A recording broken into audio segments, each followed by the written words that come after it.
The reason why I was gone for 3.5 weeks, well, 2.5 weeks,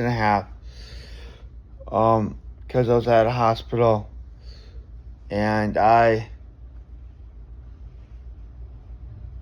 say thanks to all the staff and all the and the person that wants me to call her bananas on the video, but she helped me do things that I wouldn't. Also, I'm glad everyone liked my facts that I told you for the 3 weeks. I know a lot more, and I think I'll be sharing. I think I'm going to do facts videos as well on YouTube and see if that helps. I'm going to do like 10-minute fact videos and do everything I know, and maybe eventually I'll get there. And then I'll put it also on my blog too. So once my coworker figures out what my blog actual name is, the one I have, it'll be cool. I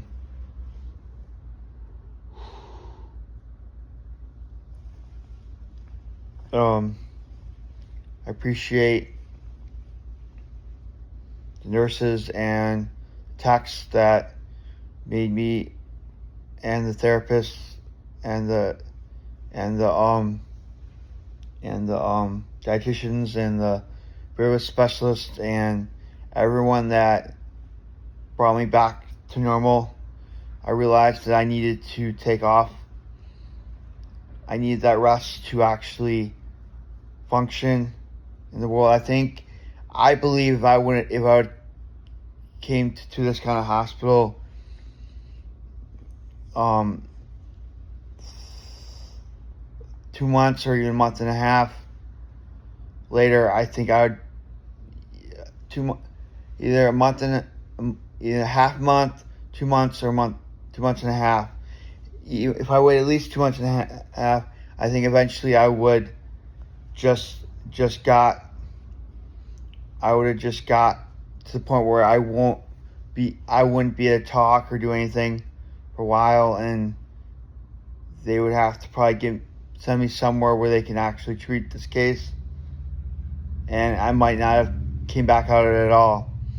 So I was noticing that my blackouts were caused pretty much by mental, but we'll find out in the MRI if there's anything that comes back. Also, this 100% video can be shared to the patients there too.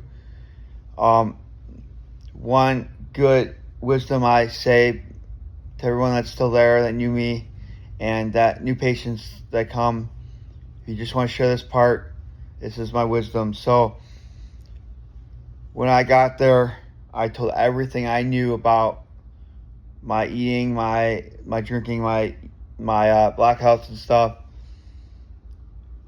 Even though everyone was not on the same page, but like I said, if I would have waited any longer, I probably would have went into concosis and probably not never come back for probably half a year, and I would lose my place and everything. So what I tell people now when they watch this video is that if you know you're getting worse in mental or physical, please go immediately in and get checked out.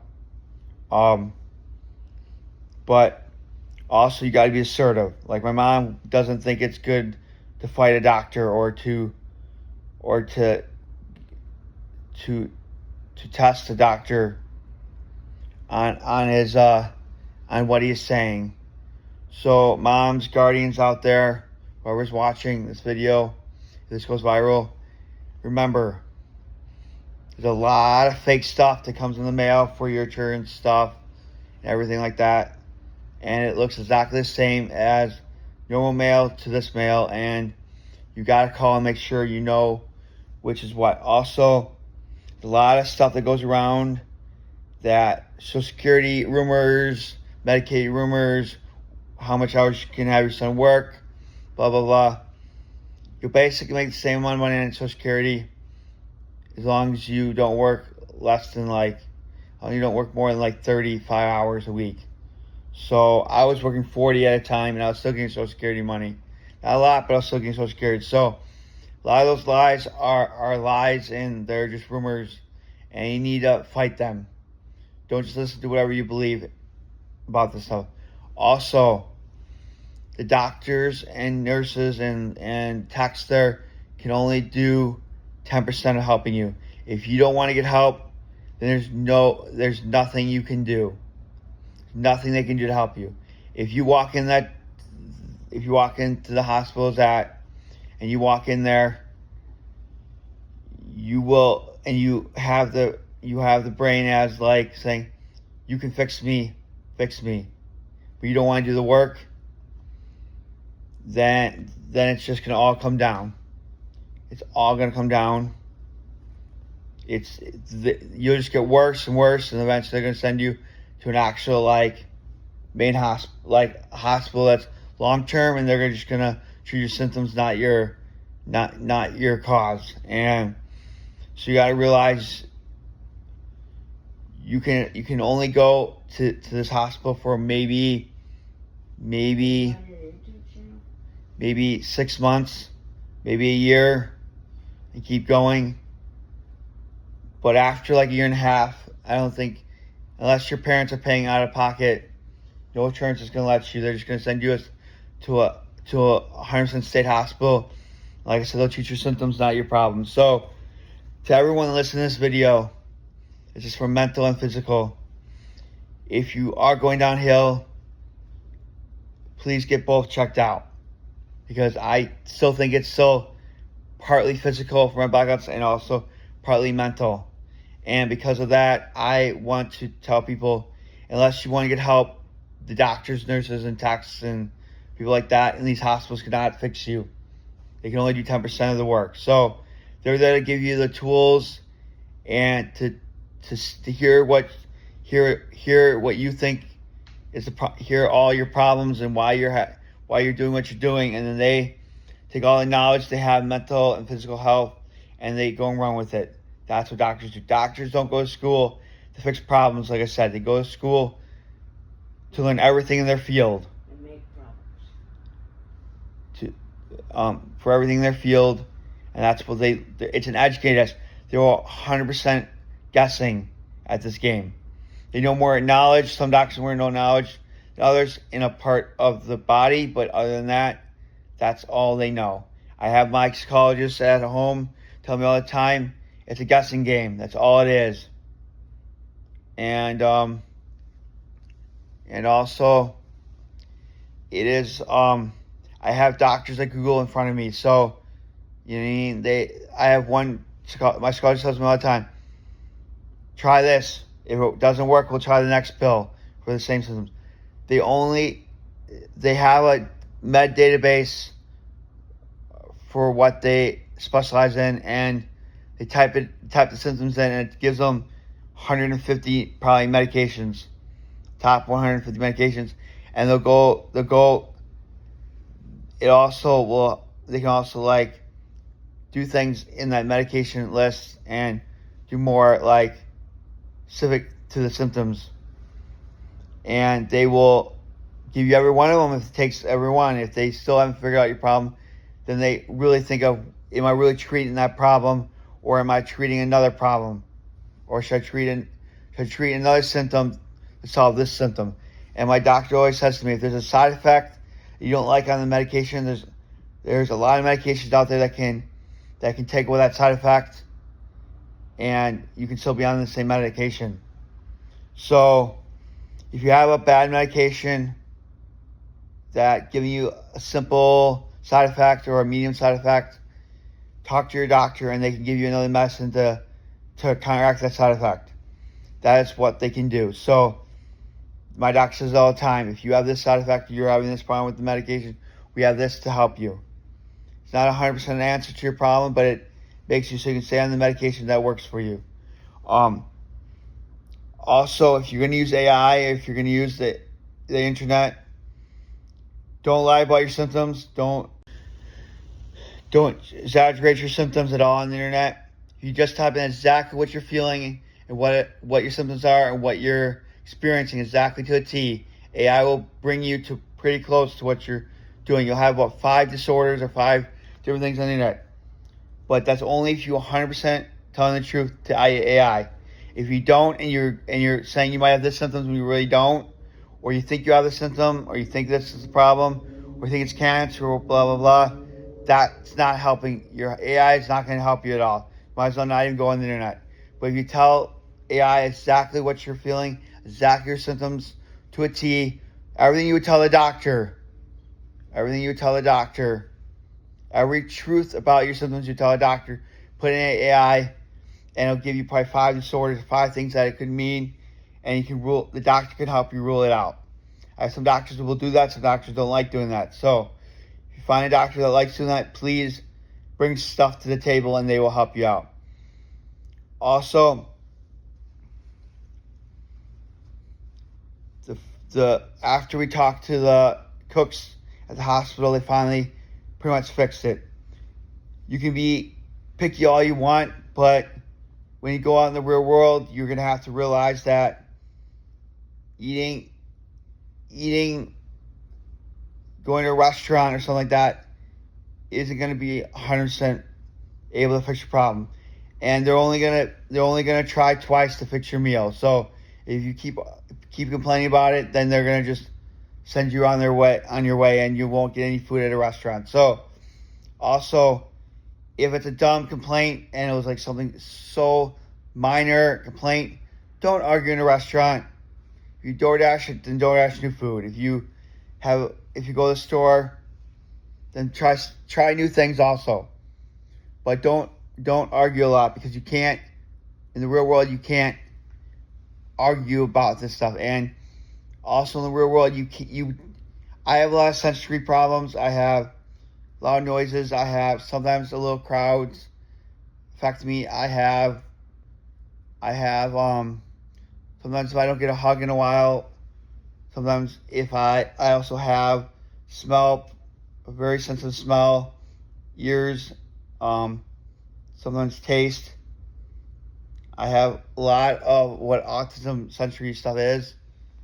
But I've noticed when I was at this hospital that there's, not mentioning any name, I don't even remember the names anyway, so I couldn't even mention the names even if I wanted to. But some of the people were getting mad when someone kicked a wall for 30 seconds. 30 seconds. One kick. And everyone's freaking out. A lot of people are freaking out. Some people weren't. So what you got to realize is, in the real world, you're not going to be able to solve that problem. If someone kicks the wall for 30 seconds, you can flip all you want, but it's not going to help your situation. So what I need you to do is either get AirPods, canceling out AirPod Pros. If you put them both in, you won't be able to hear the kick. You won't be able to hear nothing in your surroundings. Nothing. You'll be hearing nothing. Zip. That's it. You'll only hear what's in your ears. So that'll solve that problem. If you have crowd problems, I would say you should not go in crowds. I'd say try to go like in nosebleed seats or something, or wait until it's almost closing time or opening time at a grocery store. If you have smell problems like I do, you're going to smell certain things you're not going to like, but just sometimes you have to deal with it. There's one of the things that I do two things I do really well in life, and it's one of the coping skills that they teach us at this hospital. It's that you can't fix what's out of your control. You can only fix what's in your control. And I'm very good at that. I fix what's in the moment most of the time. I do fix multiple problems that are far out because I see all the problems that I have to solve, but I don't really solve a problem that's not in front of me. My brain can't do that. So I'm very good at that. Also, you can put a positive spin on everything in the world. So it's going to get a little inappropriate right here. So if texts want to wind for the next 2 minutes here, you can do that. If patients are listening to this video, or you can listen to it because it's actual truth. So if whenever we have a World War III and we have a nuke that about to hit America, so everyone's like, there's no way in hell Ryan can put a positive spin on a nuke that's gonna end America. Wrong. There's a positive spin on it. My friend Zach here is saying there's no way in hell, Ryan, that's positive outcomes of anything of that. So here's where it gets kind of gross and inappropriate. So I've talked to my coworkers about this a lot, and I asked them, what would you do in a nuclear bomb? Would you go underground? If you knew if you could plan for it, would you lay? And a lot of people would say they would thought of this. They said they would lay on their grass and let the bomb blow them up, because living, you only live for like a week, and each day gets more crucifying pain, and you start losing things and stuff that you normally live. And radiation poisoning does that to you. It can kill you in about a week. So if you just have the bomb blow you up, you don't have to live with radiation, and you don't have to live with what the world's going to have. Now, if you live underground, when the bomb hits, you have about 10 years, 10 years worth of supplies before you can go back on that land, before the radiation poisoning is not deadly. So the positive spin on this is that if you have 10 years worth of supplies and your thing, great. But if you don't, lay on the grass and let the nuke blow you up. Because at the end of the day, having the nuke blow you up is a lot easier than going through the excruciating and gory stuff that's going to happen to you. And you're going to get if you think the flu or COVID was bad, you're going to get radiation poisoning is 100 billion times worse than COVID. So if you got really sick with COVID, now multiply that by 1 billion times worse. So the positive spin is let the bomb blow you up. At the end of the day, that's a lot easier to go through than dying from radiation poisoning. So at the end of the day, it can kill you in an hour, it can kill you in a day, it can kill you in a week. You last a week, you're pretty much to the point where you're going to shoot yourself if you get that far. So if I can do a positive spin on the end of the world nuke, ending America scenario, or if you have 10 years of supply in your bunker, then you'll be able to live on the earth, whatever's left. But if I can do that, then it's easy. It's not easy, but you can start thinking positive. There's a positive spin in everything in the world. It might not be what you want to hear, and it might not be what kind of positive spin you want to do. It might not be like 100% positive. Some might be sad. Some might die, but there's like a simple positive spin in everything. It might not be 100% positive thing right in the moment, but it's the best outcome you possibly could have. That's what they mean by a positive spin. So whatever the best outcome is, what you're dealing with right this second that's your positive spin. Dealt with the stuff in the moment, not that in our control. Thank you everyone for listening. Thanks Rogers for treating me and for doing an amazing job. And I hope I never have to see you guys again. If I do, I know where to go now and I can get help. And have a good night, everyone. Thanks for everyone.